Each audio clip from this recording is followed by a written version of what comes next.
ইয়া আইয়ুহাল্লাযীনা আমানু কুতিবা আলাইকুমুস সিয়াম কামা কুতিবা আলাল্লাযীনা মিন ক্বাবলিকুম লাআল্লাকুম তাত্তাকুন। আল্লাহ পাক বলতেছেন আমি তোমাদের জন্য ঈমানদারদের জন্য আল্লাহ পাক বলতেছেন ইয়া আইয়ুহাল্লাযীনা আমানু, যারা ঈমান আনছে মুসলমান হয়েছে আল্লাহ পাককে বিশ্বাস করে নবীরে বিশ্বাস করে তাদেরকে আল্লাহ পাক ডাকতেছে ইয়া আইয়ুহাল্লাযীনা আমানু। এখানে কিন্তু অন্য কাউকে ডাকে নেই। কোনো আল্লাহ পাক এখানে বেদিন বদ্দিন কাফের মুশরিক হিন্দু বৌদ্ধ খ্রিস্টান এ ধরনের কাউকে ডাকে নেই।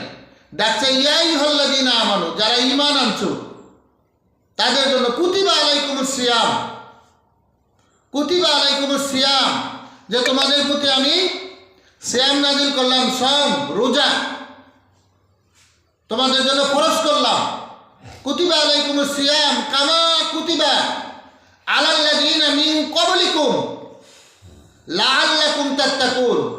তোমরা মনে করো না যে তোমাদের উপরে আমি জুলুম করতেছি, তা না। তোমাদের প্রতি যেরকম নাজিল করছি তোমাদের পূর্ববর্তী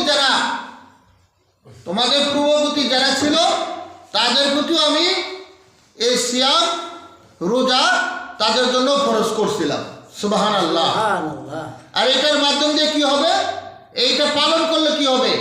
কুতিবা আলাইকুমুস সিয়াম কামা কুতিবা আলাল্লাযীনা মিন ক্বাবলিকুম লাআল্লাকুম তাত্তাকুন, যে তোমরা তাকওয়া হাসিল করতে পারবে, পরহেজগার হইতে পারবে। সুবহানাল্লাহ। মানুষের তাকওয়ার প্রয়োজন, পরহেজগারিতার প্রয়োজন। সেই পরহেজগারিতা অর্জন হবে এই রমজান শরীফ পালন করলে। সুবহানাল্লাহ। কারণ আপনি রোজা রাখছেন, আপনি খাইছেন কি খান নাই, ঘরের ভিতরে দরজা বন্ধ করে খাইলে তো কেউ দেখবো না, বউ গোলামানও দেখবো না, এমন অবস্থা করে খাওয়ান যাবো না, দেখবো না, কেউ দেখবো না।